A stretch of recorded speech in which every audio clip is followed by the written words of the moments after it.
Hello everyone and welcome back to new vlog. और अभी फ़िलहाल ढलते सूरज के साथ में व्लॉग की शुरुआत हो रही है। तो पहला तो भाई आई एम वेरी थैंकफुल कि जो मैंने RS457 की ओनरशिप वाली वीडियो डाली थी, वो अभी मेरे चैनल की सबसे हाईएस्ट व्यू वाली वीडियो है, जो कि 1.8K व्यूज़ हैं उस पर। एंड मैं सच में एज अ बिगनर यूट्यूबर मैं बहुत ज़्यादा खुश हूँ, क्योंकि मैं अभी ऐसा मिलियन एक्सपेक्ट नहीं करता हूँ। बट मेरे लिए ये थोड़े से 1000 व्यूज़ भी एक यूट्यूब वीडियो पे, जो कि शॉर्ट नहीं है क्योंकि शॉर्ट्स पे खैर आते रहते हैं, लेकिन एक व्लॉग पे, एक वीडियो पे इतने सारे व्यूज़ आना मेरे लिए एक बहुत मोटिवेटिंग भी है और मेरे लिए बहुत खुशी की बात भी है। सो अगेन थैंक यू कि आप लोग ने इतना सपोर्ट करा है, उस वीडियो को इतना देखा है। तो अभी तो पहला आपने ओनरशिप वाली वीडियो तो देख ली, अब जो ये उस वीडियो का दूसरा पार्ट है वो राइडिंग एक्सपीरियंस वाला है। मैंने क्या उस बाइक को लेके एक्सपीरियंस किया चलाते में। तो इसमें ना एक छोटी सी एक प्रॉब्लम आ गई है, इशू आ गया है। वो ये कि जो मैंने 457 का इंस्ट्रूमेंट क्लस्टर का जो वीडियो शूट किया था, वो मुझे नहीं पता कैसे वो करप्ट हो गया या डिलीट हो गया या उस वीडियो में क्या इशू आ गया, तो वो रिकॉर्ड ही नहीं हुआ। और ये चीज़ मैंने तब देखी जब मैंने घर जाके डेटा ट्रांसफ़र किया, तब जाके मुझे मालूम पड़ा कि यार वो वीडियो तो शूट ही नहीं हुआ है। तो उसकी आगे से जो वीडियो स्टार्ट हुआ है ना, तो वो वहाँ से कंटिन्यू होगा। तो आप प्लीज़ ये मत सोचना कि मैंने पहले का वीडियो दिखाया नहीं है, उससे पहले का सीधा बाइक पे ही शुरू मतलब व्लॉगिंग, मोटर व्लॉगिंग शुरू कर दी। मैंने कुछ इंस्ट्रूमेंट क्लस्टर या बाइक के डिटेल के बारे में, ट्रैक उसके स्पेसिफिकेशन के बारे में मैंने बताया नहीं। अब हो गया सो हो गया। बट आई होप कि जितना आपने सपोर्ट, जितना आपने प्यार मेरी पहले वाले इस ओनरशिप वाली वीडियो को दिया है, उतना ही प्यार आप इस वाली वीडियो को भी दो। एंड मैं बस ज़्यादा बोरिंग नहीं बनाना चाहता, बाकी आप वीडियो एंजॉय करो। सॉरी, मेरा गोप्रो बंद हो गया था, आई डोंट नो व्हाई। घर से चार्ज करके लाया था फिर भी। और हाँ, तो मैं ये कह रहा था कि जो टॉल पीपल है ना, उनको बैठने में इतनी दिक्कत नहीं होती है, लेकिन जो शॉर्ट पीपल है उनके लिए थोड़ा सा चीज़ें एक आउट ऑफ द बॉक्स थोड़ी सी चली जाती हैं, क्योंकि उनको मेंटेन, मतलब उनको थोड़ा सा बैलेंस करना मुश्किल होता है। और मेरा सिटिंग पोस्चर अगर मैं साइड से दिखा पाता तो मैं बताता कि कंफर्टेबली मैं बैठा हूँ, लेकिन मेरे पैर भी बिल्कुल सही है। मेरे थाई पे थोड़ा सा भी प्रेशर आना चालू हुआ है, not on my thighs but on my glutes, और वो थोड़ा सा हल्के हल्के दर्द करना चालू कर रहे हैं अब। ऑल्दो इसने सीट आफ्टर मार्केट लगवाई है, जो पहले सीट लगी हुई थी वो भी प्रीटी डिसेंट थी, लेकिन इतनी मच कंफर्टेबल नहीं थी। अभी जो इसने लगवाई है वो सॉफ्ट जेल सीट लगवाई है, राइडर वाली भी और पिलियन वाली भी, तो पहले से थोड़ा सा कंफर्ट तो बढ़ा है। एंड इसमें ये जो पुश है ना, आपको ये फील दिलाएगा कि 450 सीसी है, तो क्या हुआ भाई, 900 को टक्कर दे सकती है, मतलब ऐसा आपको फील कराएगी। ऑल्दो दोनों के सेगमेंट बहुत अलग अलग हैं, वो 900 सीसी इनलाइन 4 है, इनलाइन 2 है, तो फर्क तो पड़ता है पावर है। लेकिन हाँ, अगर आपको अपग्रेड करना है और अगर आप 2026 में ये बाइक लेने की सोच रहे हो, तो और आपका बजट 4 से 5 का है और आप मेरे प्रेफरेंस लोगे, तो ऑब्वियसली स्पोर्ट बाइक में आपको यही प्रेफर करूंगा। उसके अलावा आपके पास बहुत सारे ऑप्शंस खुल जाते हैं। अगर आप एडवेंचर में लेना चाहो तो अब GS 450 आ गई, आप वो ले सकते हो। और उसके अलावा GT भी आई है नई, इंटरसेप्टर भी नई आई है। तो बहुत सारे ऑप्शंस खुल जाते हैं अगर आप लेना चाहो तो। अब आप पे डिपेंड करता है कि आपका राइडिंग प्रेफरेंस क्या है, आपको टूर करना है, आपको रोज के पर्पस के लिए चाहिए, या आपको कभी शो शाह के लिए चाहिए, सिटी राइड के लिए चाहिए, वो बात अलग है। लेकिन मेरा प्रेफरेंस ये है कि अगर मैं ये वो करता तो शायद मैं इसको डेली के बेसिस पे ना चलाता। जब मोस्टली ऑन वीकेंड, सैटरडे और संडे, या कभी राइड होती या कभी कहीं टूर करना होता, तो ऑल्दो मेंटेन करना भी कोई इतना ज्यादा मुश्किल नहीं है इसको, आई नो, क्योंकि 450 सीसी है, तो इतना ज्यादा मेंटेनेंस भी इसका हाई नहीं है, वो पिछली वीडियो में पता पड़ी होगा आपको। और गड्ढों में मैं बोलूंगा, मुझे ऐसा पता नहीं क्यों लगता है कि इसका जो सस्पेंशन है ना, वो थोड़ा हार्ड की तरफ है, थोड़ा सा, बहुत ज्यादा नहीं, पर मुझे ऐसा लगता है, क्योंकि इसमें गड्ढे ना बहुत फील होते हैं। अगर मैं लो RPM पे भी गड्ढों के ऊपर से निकालूं ना, तो भी मेरे को वो स्टिफनेस फील होती है। और सबसे ज्यादा फील होती है मेरे को वो पहले मेरे ग्लूट्स पे, एंड अब मैं धीरे धीरे करके जैसे मैं इसको चला रहा हूँ, अब मेरे जाके मेरे हैमस्ट्रिंग्स पे इसमें धीरे धीरे करके स्ट्रेन पड़ रहा है। एंड यही मैं बता रहा था कि जो सिटिंग पोस्चर मैटर करता है ना इन बाइकों पे, सारा खेल उसी का है। क्योंकि अगर आप ढंग से बैठोगे नहीं तो आप राइड भी नहीं कर पाओगे। आप बार बार ही अपने आप को एडजस्ट करोगे, अपने हिप्स को एडजस्ट करोगे कि कैसे ना कैसे करके उनको मैं एडजस्ट कर लूं लॉन्ग राइड के लिए। लेकिन जब आपको पता है कि आपका हेड सिटिंग पोस्चर ठीक नहीं है, आपके ग्लूट्स में दर्द है, हैम्स में दर्द है, तो आप अपने आप को कैसे बैठा पाओगे, मुझे बताओ। और मेरे साथ भी वही हो रहा है।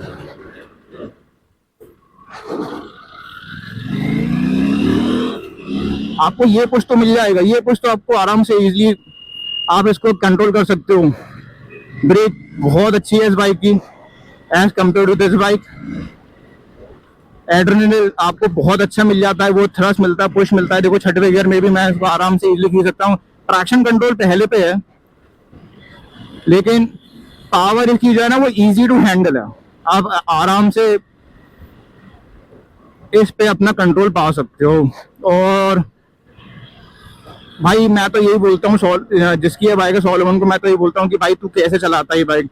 अब तो उसका आदत हो गई है खैर, लेकिन सबसे पहला सवाल सबका यही रहता है स्पोर्ट बाइक लेने के बाद में कि भाई कैसे चला लेते हो इतना, जब तुम्हारे रिस्ट में इतना दर्द होता है, तुम्हारे लोअर बैक में इतना दर्द होता है, जो कि आम बात है। लेकिन अगर आप रोज के चलाने वाले हो तो वो आपको फिर आपकी बॉडी अडेप्ट कर लेती है उन सारी चीजों को। अगर मेरे को आप पूछोगे ना कि राइडिंग प्रेफरेंस, और अगर कोई मेरे को बोले कि मैं या किसी को सजेस्ट करूंगा, यार देखो अगर अब वो एक ऐसा टाइम आ चुका है, मैंने इतनी बाइकें चला ली है, नॉट बहुत ज्यादा नहीं चलाई है, पर जितना मैंने अपने आप को राइडिंग का ज्ञान दिया है, राइडिंग का एक्सपीरियंस दिया है, अब मैं कंफर्ट पहले देखता हूँ बाइक में। वो टाइम पहले था कि मैं स्पीड की तरफ पहले जाता था कि मुझे बहुत तेज बाइक चाहिए, मुझे ऐसी बाइक चाहिए जो एकदम से मतलब पहला गियर निकालूं तो सीधे दिल्ली पहुंचा दे, पहले था। लेकिन अब मैं जितनी बाइकें मैं चला चुका हूँ, जितनी स्पोर्ट्स बाइक मैंने चलाई हैं, छोटी मोटी थोड़ी मतलब ऐसी सैंपल के लिए भी, शौक के लिए भी, वीडियोस के लिए भी, तो भी मेरे को ये पता पड़ा है कि भाई पहले कंफर्ट है, उसके बाद फिर आप स्पीड को देखो। और ऐसी बाइकें ढूंढना थोड़ा मुश्किल हो जाता है, क्योंकि बात ये होती है ना कि जहाँ पे एक ऐसी बाइक कोई पूरी परफेक्ट नहीं है जिसमें आपको सब कुछ मिले।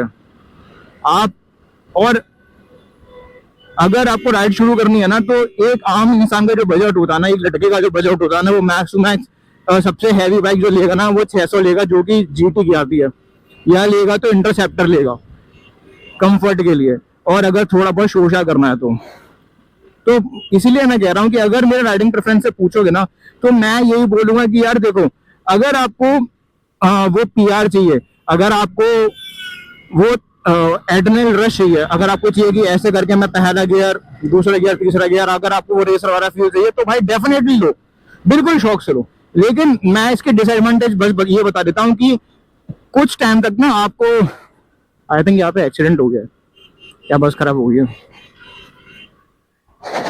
कुछ तो हुआ है भाई। तो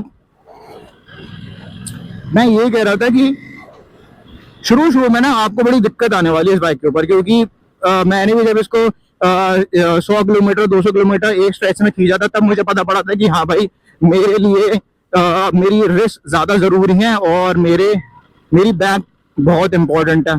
और बाकी बैठने का पोस्चर तो वो खैर आप पे डिपेंड करता है कि आप कैसे बैठ के चलाते हो उसको। सो मैं बोलूंगा कि अगर आपका 4 का बजट है और एक स्पोर्ट बाइक ढूंढ रहे हो, तो आप इसको डेफिनेटली ले लो। और अगर आपको स्पोर्ट बाइक नहीं चाहिए, आपको कोई ऐसी बाइक चाहिए जो आपके डेली टू डेली में बेसिस पे आप उसको इजीली चला सकते हो, तो भाई फिर मैं बोलूंगा कि इंटरसेप्टर ले लो। क्योंकि भाई वो जितनी कंफर्टेबल बाइक है ना, मुझे नहीं लगता कि उस प्राइस सेगमेंट में कोई इतना गाड़ी आपको कंफर्ट देगी। भाई लड़का मेरे को ऐसे देख रहा है ना बार बार, मेरे को भाई बहुत ऐसे शर्म सी आ रही है, जबकि मैंने स्मोक वाइजर लगा रखा है, वो मैं उसको देख नहीं पा रहा हूँ, लेकिन फिर भी उसकी आंखों में देख रहा हूँ ना, तो मुझे बड़ी शर्म सी आ रही है। तो मेरे प्रेफरेंस के अकॉर्डिंग मैं बोलूंगा, अगर स्पोर्ट बाइक चाहिए तो भाई डेफिनेटली गो फॉर दिस। आपको वो स्पीड मिलेगी, आपको वो ब्रेक सिस्टम अच्छा मिलेगा, सारी क्वालिटीज मिलेंगी। और अब तो नई वाली एप्रिला में भाई क्विक शिफ्टर भी आ रहा है, and without raising the price, जो कि अच्छी बात है। इसमें इसको तो इसने जब ली थी, इसको एक 1.5 साल हो गया लिए हुए, तब तो कोई शिफ्टर था भी नहीं इसमें। It just lever normal simple transmission. तो जो कि अब ये कह रहा है अपग्रेड करने की, कि हो सकता है इन फ्यूचर ये जिसकी ये बाइक है वो कोई शिफ्टर लगाए। तो ठीक है, अगर आप लेना चाहते हो ना, आप लो, डेफिनेटली लो, क्योंकि यार एक लाइफ, अगर इस लाइफ में शौक पूरे नहीं करे तो फिर भाई कब करोगे। और ये गड्ढों की वजह से ना अच्छे से वीडियो बन भी नहीं पा रही है। हाँ, ग्राउंड क्लियरेंस की बात करें तो ग्राउंड क्लियरेंस भी अच्छा है।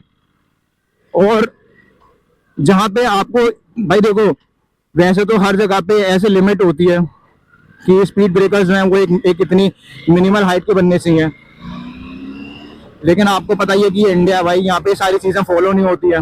कोई इतना ध्यान नहीं देता कि इंच बाय इंच नाप के नहीं बनाता स्पीड ब्रेकर्स का। आप कितनी कॉलोनीज हैं, कितनी वो हैं जगह जहाँ पे स्पीड ब्रेकर्स ऐसे लंबे लंबे से बना दिए भाई। आप गाड़ी क्या, कोई सी भी कितनी अच्छी गाड़ी होगी ना, आप उसको निकालोगे ऊपर से तो ऑब्वियसली बात है थोड़ी बहुत छुली जाएगी। तो स्पीड ब्रेकर पे मैं बोलूंगा कि हाँ, अगर आप सिंगल बैठे हो तो नहीं छुलेगी ये, लेकिन अगर आप डबल बैठे हो तो हो सकता है कि कहीं ना कहीं थोड़ी बहुत छुल जाए। अगर आप सीधे पोर्शन में निकालोगे, अगर आप ऐसे निकालोगे तो ऑब्वियसली बात है वो नहीं छुलने वाली। बाकी वो डिपेंड करता है कि आपकी बाइक है, आपको पता है कि आप किस बेहतर पोजीशन में अपनी बाइक को उस स्पीड ब्रेकर पे से निकाल सकते हो। एंड अब मुझे ज्यादा फील हो रहा है कि मेरे काव्स और मेरे हैमस्ट्रिंग बहुत दर्द कर रहे हैं धीरे धीरे करके। मेरे पैरों की पोजीशन ठीक है, अगर मैं बोलूं तो। अगर मैं साइड से दिखा पाता तो मैं वही बोल रहा था, ऐसा दिखाना पॉसिबल नहीं है।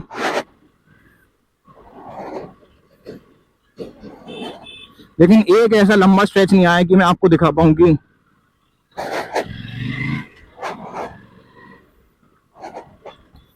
एंड आई थिंक यूटर्न लेना ही बेहतर है,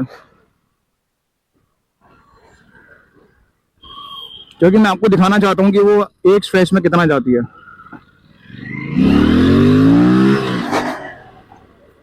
अगर आपको ये थ्रस्ट चाहिए ना तो भाई आप बिल्कुल बिल्कुल बिल्कुल 450 बिल्कुल लो। एंड एप्रिला भाई नाम से चलती है, अपने आप में एक इंटरनेशनल ब्रांड है ये। और अब तो बहुत सारे लोग ऐसे हैं कि अगर जिनका 5 से 6 का बजट है तो वो एप्रिला ही ले रहे हैं, rather than going towards the GT 650 या इंटरसेप्टर। नो डाउट कि रॉयल एनफील्ड भी बहुत अच्छा ब्रांड है,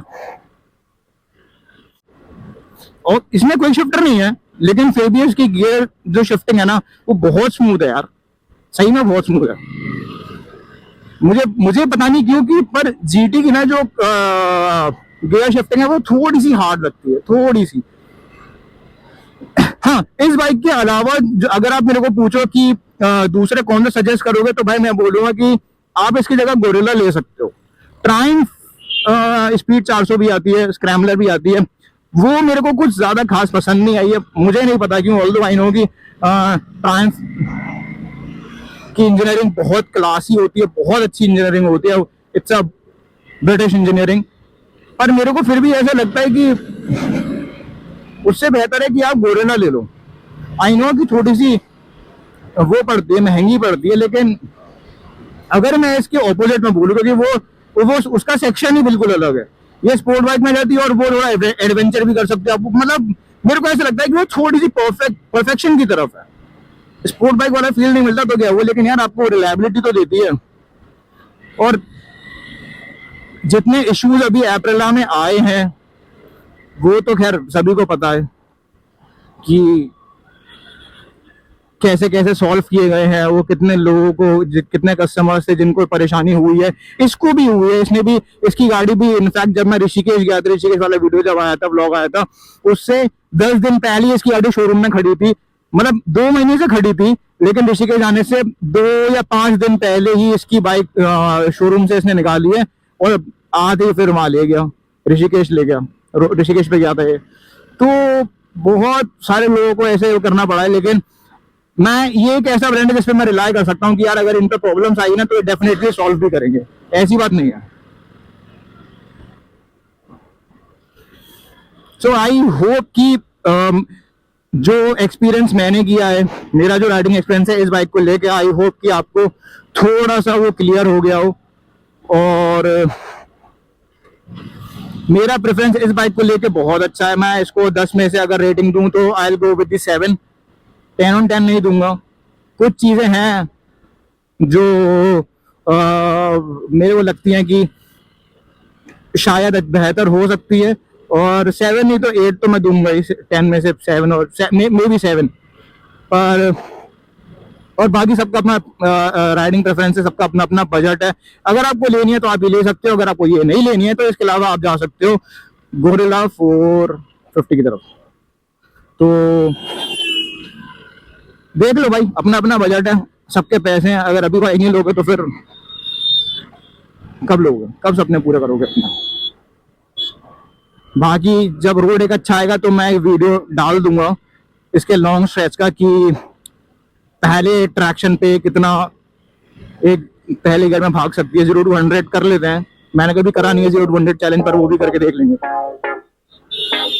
please do let me know in the comment section कि मैं और किस चीज़ के ऊपर वीडियो बना सकता हूँ।